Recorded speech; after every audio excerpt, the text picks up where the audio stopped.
The night split open with the sound of screeching tires and desperate cries as a small girl stood alone on the sidewalk outside County General Hospital, her tiny fists clenched and her eyes red with panic. Cars rushed by, shadows moved under the harsh yellow streetlights, but no one stopped long enough to understand her fear. She trembled, pointing toward a pair of rough-looking security contractors blocking the hospital entrance, and her voice cracked as she cried out that they wouldn't let her mother inside even though she couldn't breathe. It was the kind of moment that makes the world feel cruel and indifferent, until something unexpected thundered onto the scene, something loud, something powerful, something that would change everything that followed. If you believe in kindness, courage, and second chances, please like, comment, share, and subscribe. It truly helps us grow and spread stories that inspire. The story began earlier that same evening, when 6-year-old Emily sat in the passenger seat of her mother's old silver sedan, watching her mother struggle to take each breath. Her mom, Sarah, was a single parent who worked double shifts at a diner just to keep them afloat.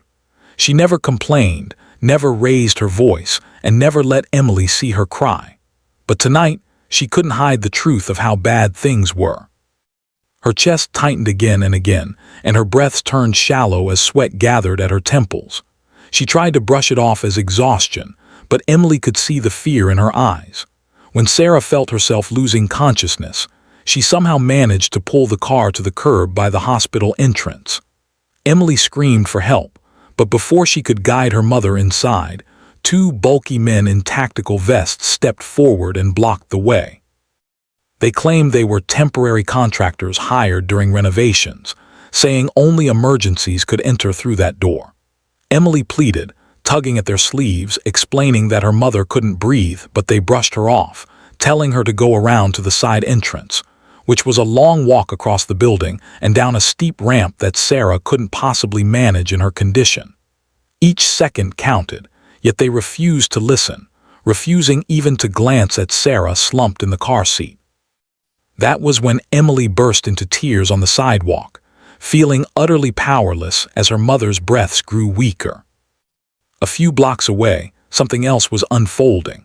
The Hells Angels Motorcycle Club, tough, intimidating, often misunderstood, had just finished a charity ride for sick children. The noise of their engines echoed through the streets as they split off in small groups heading home. Among them was a longtime member named Diesel, a gruff-looking man with a scar over his left eyebrow but kindness buried deep in his heart. He spotted Emily from across the road, standing alone and shaking with terror. Something in her frightened posture, something in the way her small hand clutched her jacket, made him slow down, then pull over.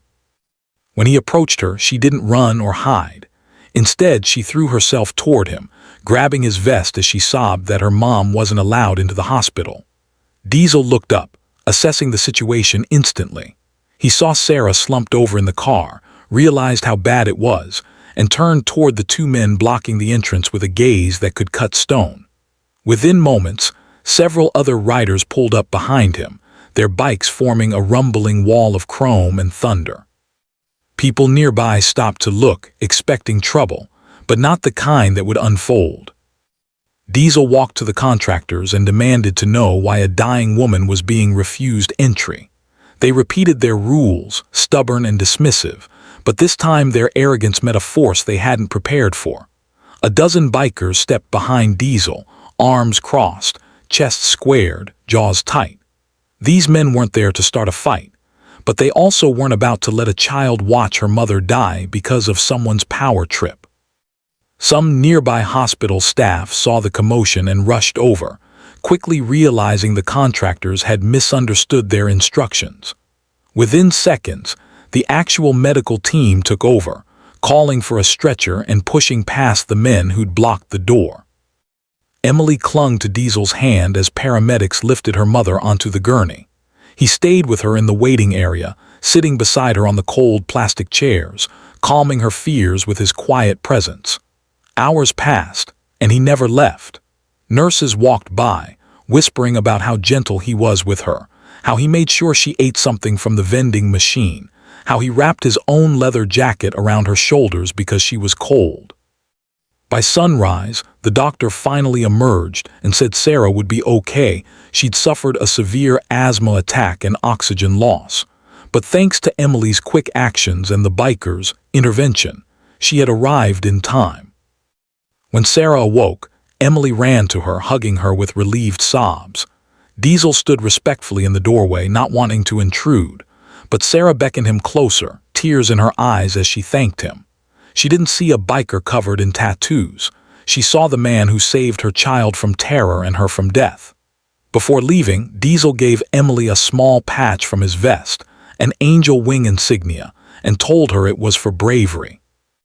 Months later, Emily would proudly show that patch to anyone who asked about the day real angels with roaring engines came to save her mother. If this story touched your heart, please like the video, share it, and subscribe. It truly helps keep these stories alive.